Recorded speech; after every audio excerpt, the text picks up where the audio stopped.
Okay, well, welcome back, guys. Today is a day that I've been putting off for a while. It is the lifting of these shallots. As you can probably see, the vast majority of these have gone to seed. So you've got some where I've snapped the tops off already and some where I haven't. Now, this is, normally I just lift the lot, sort them all out, leave them to dry off, and then move them into the processing side where I pickle them. I've pickled shallots, apart from the ones that I'm saving for seed planting next year. However, because these have all bolted, they won't store. They won't shrink back into the actual bulbs or bulblets, and will actually more than likely rot rather than do that. So what I've got at the minute is the situation where once I've pulled them like this,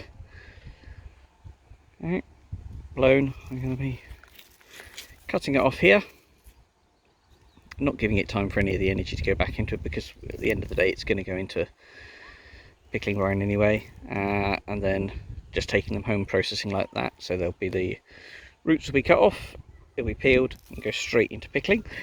However, I am having to do it very laboriously, so rather than just pulling up a whole clump and just dumping a whole clump in, I'm having to be quite particular to take out the ones that aren't bolted, so that I've actually got some to grow next year. So I've been separating those.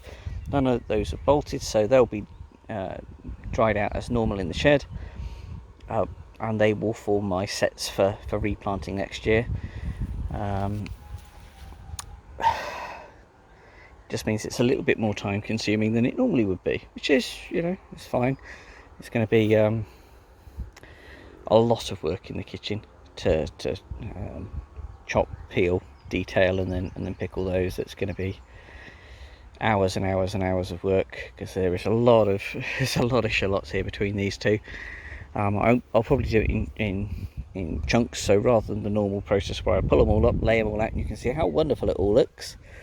What I'll probably do is bring you along as I'm doing each stage. So I'll pull them. I'll show you the ones where they've blown and been cut off, and then I'll show you what I do with the ones that I'm keeping for seed.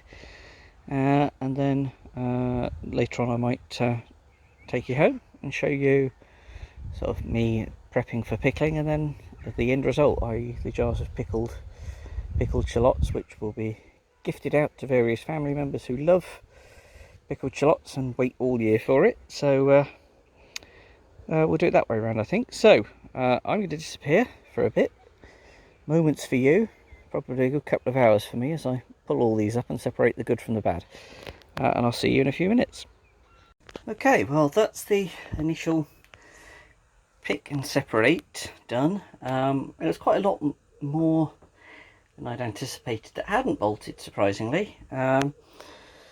All of this down here, so I've had to shuffle up the onions because I've run out of space. So my garlic's up here, onions are now down here. They will be going up on a shelf. I'm going to put a shelf up just here, just a drying rack. I've got a couple of plenty of timber and a couple of brackets. So I'll put a drying shelf up there. So it's my onions at the minute. But between this lot and this up here on the top, there's 270 that can be dried and preserved in the traditional way.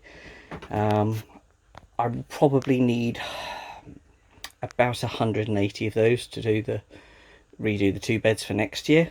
Obviously I'll keep the best of those for that once they've dried off, and the rest will just be used culinary use. And then this little lot, that bucket is almost full. There's a good 5 kilos there, so that should keep the family satisfied in terms of their requirement for pickled shallots for this year. So yeah, I'll bring you back in the kitchen once I'll just show you how I prepare these, and then for pickling, and then I'll show you the finished result. Right, I'll see you in a little bit. Okay, welcome back. Now, when preparing shallots, it's fairly straightforward.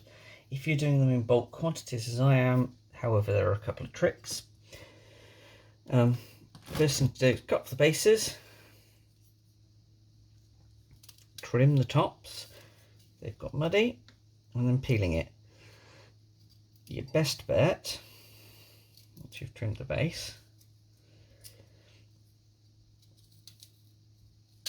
put a slit down it like that, pop that into a bowl of water, and it will absorb some of the water and swell slightly, which means that the skin will start to come off from around that slit, and it will become really easy to peel. That then basically is ready for jarring. Now, I'm using quite large parfait jars because that's what I happen to have to hand.